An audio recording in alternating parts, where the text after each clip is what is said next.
It was 3 o'clock in the morning. An outdoor warning siren suddenly began screaming across part of Huntington County, Indiana. There was no tornado, no severe thunderstorm, no hazardous material release, no local emergency at all. And nobody in the Huntington County ECC Center had activated it. Apparently, the command that triggered the siren came from somewhere roughly 300 miles away in Iowa. It traveled through the atmosphere, reached the siren's radio receiver, and sent a signal that accidentally matched the activation code that the system was waiting to hear. Now, the siren did exactly what it had been programmed to do. It just received the command from a place nobody expected could reach it. And that's coming up next on TiPS Today in Public Safety. Welcome to TiPS Today in Public Safety, your go-to podcast for today's breaking stories and public safety news. Here's your host, Fletch, with today's tips.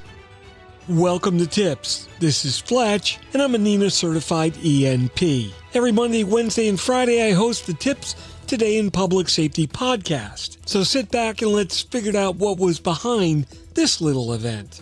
So back on July 1st, the residents of Huntington County, Indiana, got awakened in the middle of the night by an outdoor emergency warning siren. Emergency management officials eventually determined that the activation was apparently caused by a weather-related radio phenomenon known as, get this, tropospheric ducting. Okay, Mr. Wizard, what the hell's that? So what happened was actually pretty simple. A distant radio signal contained the exact sequence matching the activation code that was accepted by the Indiana siren. The signal hit the receiver and wham! Suddenly the weather had effectively hacked the warning system. Not through malware, not through ransomware, not by compromising a password. No, the atmosphere simply carried a valid-looking command much further than anyone ever expected it to. And that presents a fascinating question for geeks like me in public safety. What happens when the communications infrastructure works exactly as designed, but the environment changes the boundaries of that design?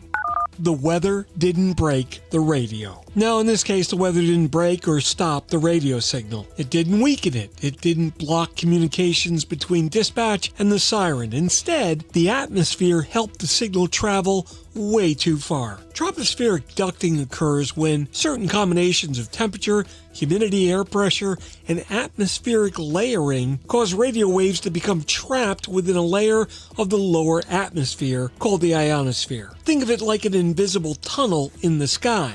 And when radio waves get in there, they can start bouncing around and travel great distances. Under normal conditions, a VHF or UHF radio only travels relatively predictable distances. In fact, any frequency does. Radio engineers model the terrain, they examine antenna height, calculate the transmitter power, then they account for buildings, trees, hills, and other obstacles. Except if you're looking at cellular service at my house, because apparently I live in a black hole. But from this, they create a coverage map showing where the signal should normally be received. But that coverage map is far from being authoritative, and it's not a wall. Under the right atmospheric conditions, a signal can become trapped between layers of air and travel for hundreds of miles before they escape and then hit the ground. So a signal intended for a local system can suddenly appear in a whole other community or even another state. Now, the phenomenon of tropospheric ducting has been long familiar to amateur radio operators and television viewers. If you've got a TV antenna and you turn on the television late at night, you might unexpectedly get a station from a distant locality. A radio hobbyist can suddenly speak with someone hundreds of miles away, even with modest equipment. Many people find it interesting, and sometimes people consider it fun. Amateur radio operators actually call it DXing and have contests for how far they can get. But the problem is when the signal carries a control command for public safety equipment, it becomes an operational issue.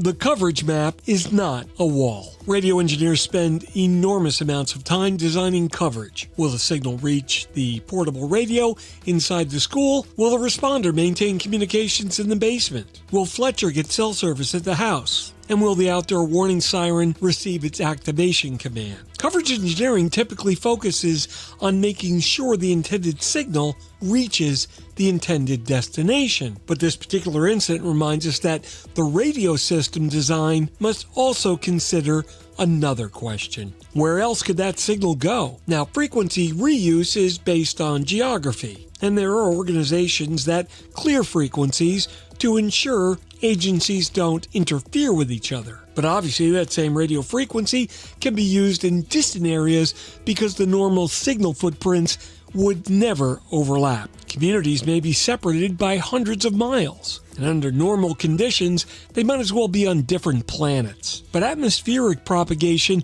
can temporarily erase some of that geographic separation, and suddenly those distant systems are no longer so distant. They're sharing the same temporary neighborhood, and that doesn't mean that either system was improperly engineered. It just means the environment temporarily changed the assumptions underneath the engineering. When a distant signal becomes a local command. Look, receiving a distant radio signal is one thing, but activating a siren is something entirely different. According to Huntington County's emergency management director, the signal that was received from Iowa accidentally matched the siren's activation code. And that distinction is pretty critical, because it wasn't just simple radio interference. Interference might produce static, garble a transmission, or reduce the audio quality. In this case, the receiver apparently heard something it interpreted as a legitimate instruction. The siren had no idea the signal came from Iowa. It had no idea that atmospheric conditions carried it hundreds of miles from its origin. It only knew that it heard the right code on the right frequency, and it did exactly what it was supposed to do. So the siren wasn't broken, it actually functioned exactly as designed. The problem was that the design apparently didn't have enough information to distinguish between a valid local activation command and a coincidentally identical command arriving from 300 miles away. Why would it?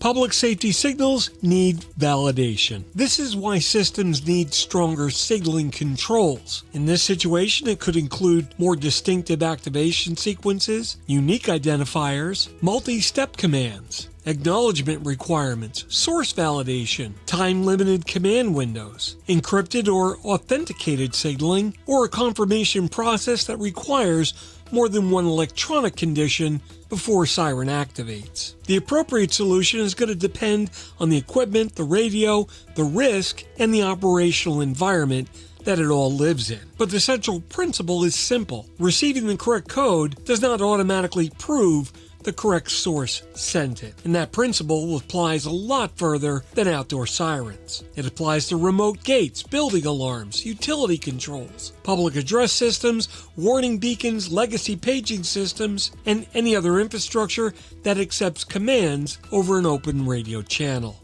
What ECCs need to know. Outdoor warning sirens are often managed by emergency management agencies, municipalities, fire departments, or public works organizations. But the ECCs frequently where the public turns when something unexpected happens. The moment a siren activates, dispatchers are going to receive calls asking, is there a tornado?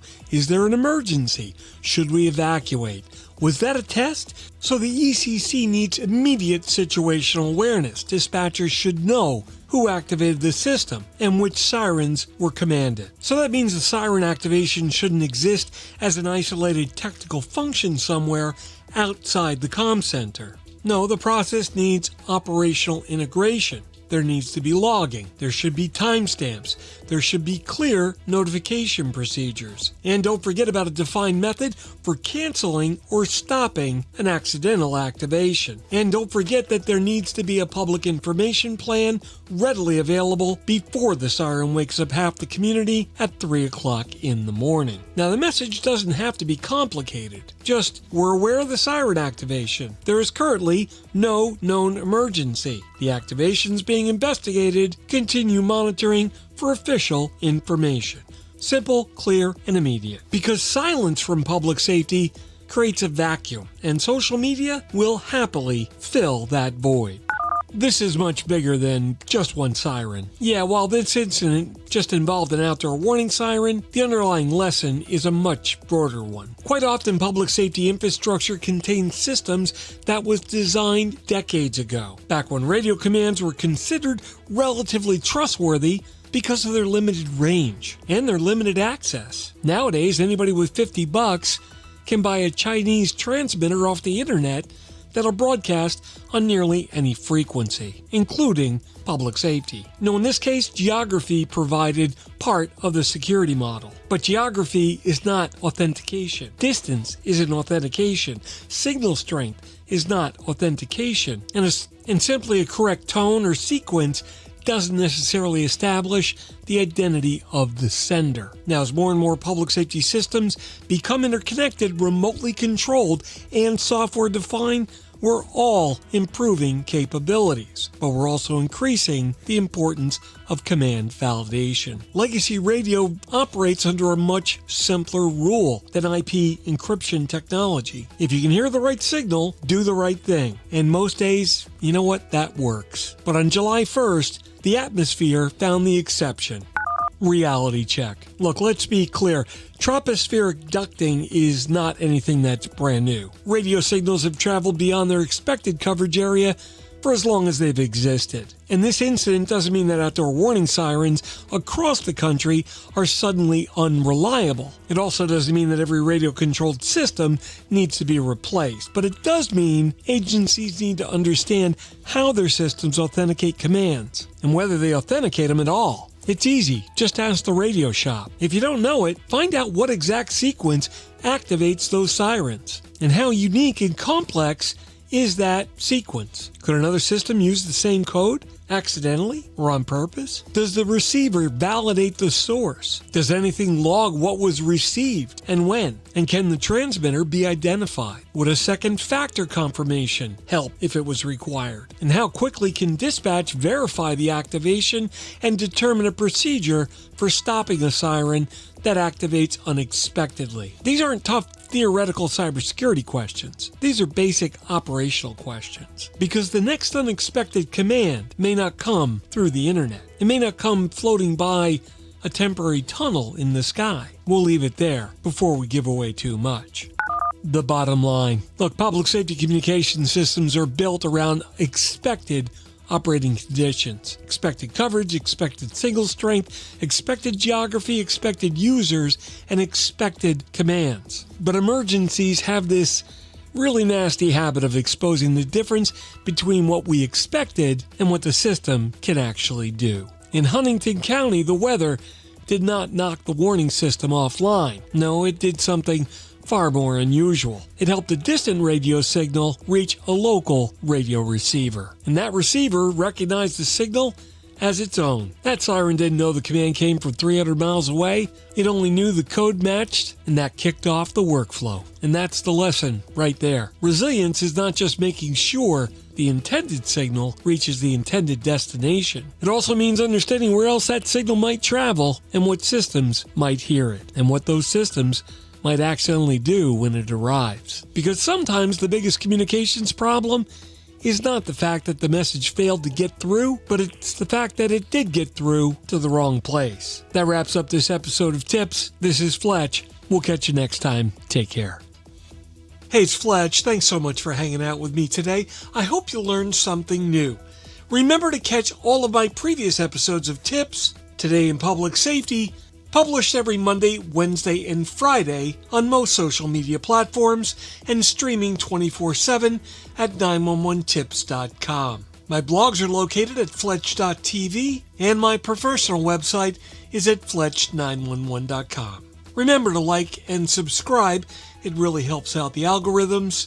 And if you're in public safety, thanks for what you do every single day. We'll catch you next time. Take care.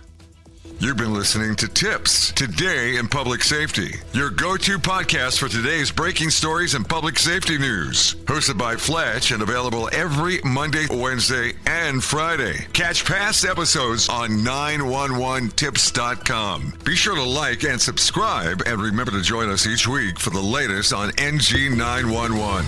I am Spider Harrison, the official 911 voiceover dude. Catch me on Sirius XM on various channels, including 90s on 9, the 10 spot, and on the Weekend Countdown on Hits 1. Or don't regret it for the rest of your life. Either way, I'm good.